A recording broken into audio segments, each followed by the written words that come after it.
we're here for a festival this weekend.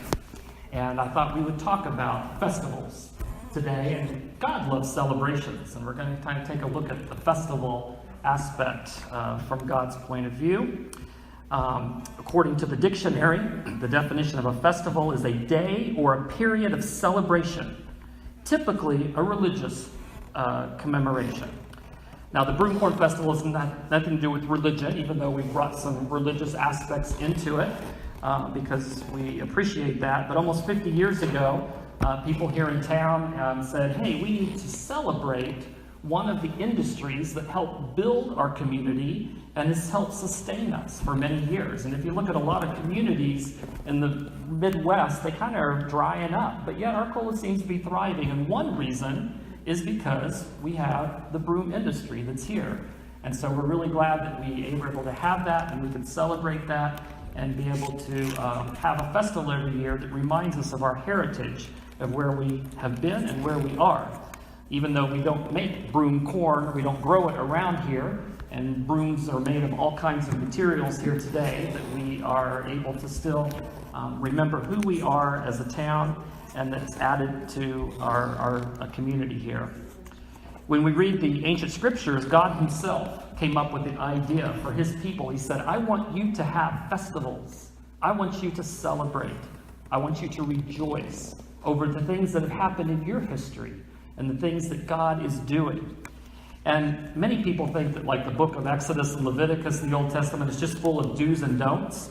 But there are many chapters there that talk about, God says, I want you to have these holy days, which we call holidays, right? These days that you set aside for special purposes of being able to remember who God is, what he's done and going to do, and who you are. There are many reasons to celebrate. And that was a part of the law that was given back in the old days. When it comes to religious holidays today, we can almost narrow it down to two, Christmas and Easter. There are many people who are Christians or Christian-influenced people who celebrate those two times a year, and that's about as far as their faith goes. There are others who are following Christ, and that these times of the year, these holy days, have great meaning to them. And we have times that we can set aside to think about how our faith is something to be celebrated. And we do that in looking at the birth of Jesus, and we look at his death and resurrection of Jesus as those holidays that we celebrate as a church. There was a story told about a church that had a problem with mice. We have a problem with bats. The other church had a problem with mice. And they tried all kinds of repellents and poisons and even put cats in the church, but nothing seemed to help get rid of them. So at one of the board meetings, the church leaders were discussing the problem, and one of the deacons came up with the idea, why don't we try baptizing them? That way they'll only show up on Christmas and Easter. And unfortunately, there are still Christmas and Easter type of Christians, and we're glad that people come on Christmas and Easter, even if they don't come at any other time at all. So we may need to we need to baptize these bats and get them out of here. But we know that the meaning behind these two festivals are very important, and they're ongoing. Even the Broomcorn Festival, we celebrate brooms, okay, for a weekend. In a way, it's kind of ridiculous, because when it comes to brooms, every other day of the year, we don't like brooms, do we? Okay, it's a job, it's a task.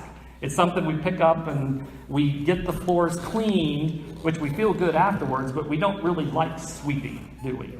But yet we have this festival and we celebrate brooms. But if we didn't have those brooms, then our floors would get very, very dirty, and they would accumulate, and it would not be fun to walk on those floors.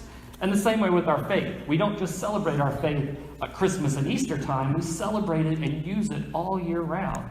And it's something that we can enjoy all year round, unlike the brooms that we use. Thankfully, Christmas and Easter are important days in our faith, and they impact all the days that are in between. Faith without Christmas would be a faith that God would be far away, because Christmas reminds us that Jesus, God, is Emmanuel, God with us. And that's a great thing to celebrate, that God, way up in heaven, would look down upon us, people who have failed him miserably, and to be able to say, I want to come and be with them. Do we like to go around people that have failed and messed up and bring a lot of pain and suffering to the world? We don't like that. But God showed his love and mercy, and that he came amongst us. He had compassion upon us, and he wanted to come and dwell amongst us for a great reason. Matthew 1:23, behold, the virgin shall conceive and bear a son, and they will call his name Emmanuel, which means God with us. Emmanuel is the Hebrew word that means God with us. And so Christmas is a festival of how God reaches out to us. And God took on a disguise. He took on a little baby body, right? I mean, no one would have expected that God would do it that way. But the beautiful irony is that he became a human, to be like us, to live like us, and to die like we are all going to die someday. But yet, the difference is that he had an indestructible life. He had a holy life, a perfect life, and that life came back again. And it gives us the hope that he says, if I indwell inside of you, you have that hope as well for a resurrection. Jesus says, I am the way, I am the truth, I am the life. And we all need the right way, we all need the right truth, we all need the right life. And Jesus fulfills that for us. Yes, when it comes to Christmas time, of course, all the other secular traditions get all thrown into it, and we kind of go crazy because we're fa-la-laing and ho-ho-hoing, and while we're trying to go Gloria, in excelsis Deo, right? And we get a little bit crazy about it, but we find our way through it. We wade through it and figure out how to keep Christmas special so that faith is real.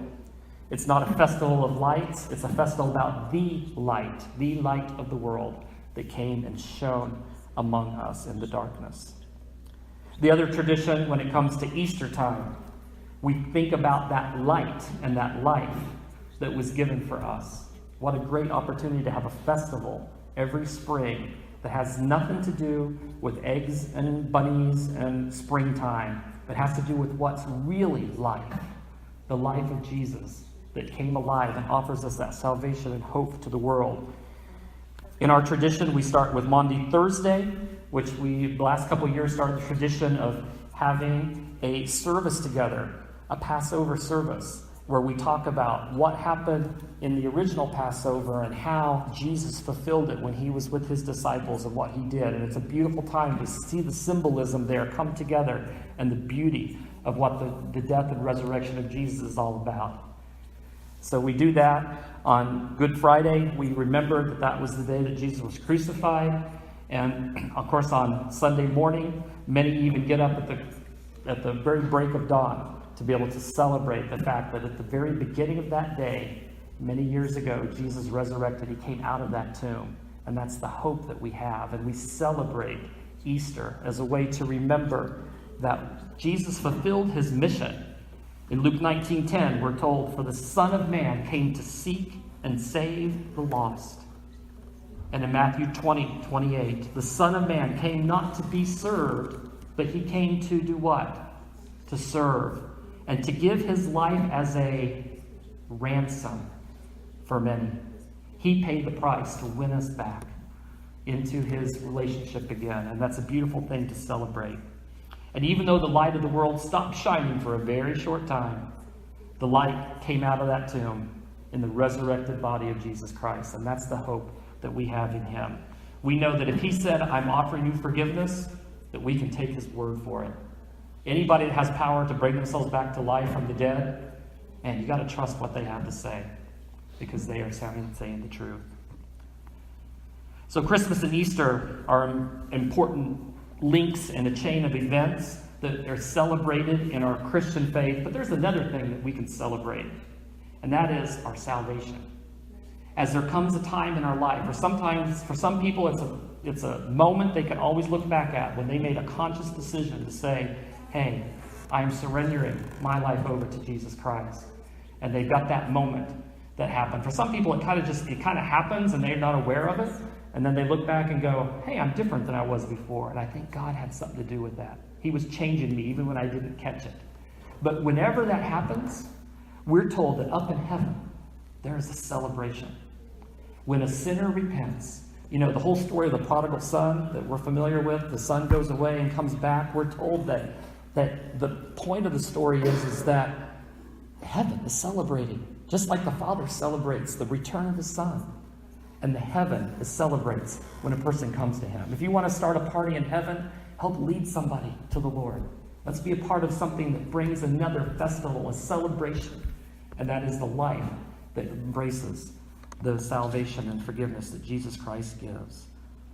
In Hebrews 11:6, we're told, without faith, it is impossible to please God. Faith is something that we act upon. Like many people, I'm kind of afraid of heights. I'm not so much afraid of the heights, I'm afraid of falling from the heights, of course. And this summer, when we were on one of the little youth retreats, there was a zip line there.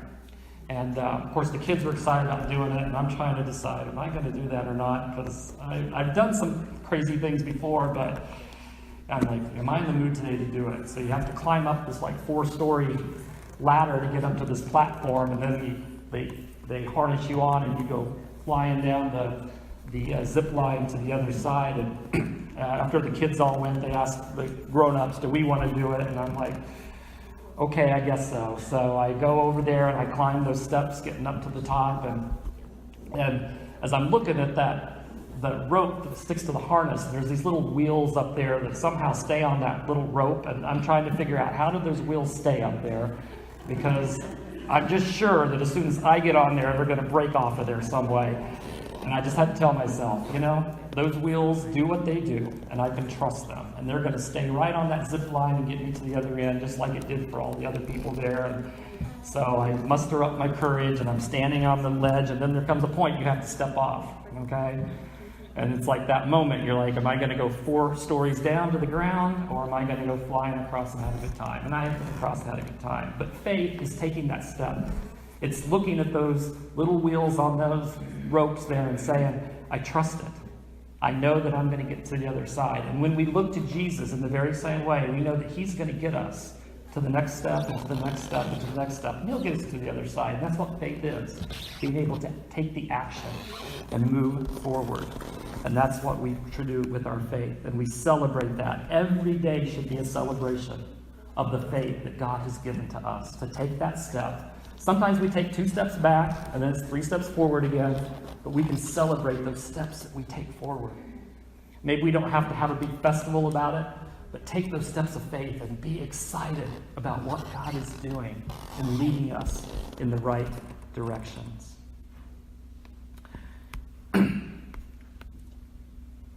As we celebrate our faith, one of the things that we do is we come to the table of the Lord. The table of the Lord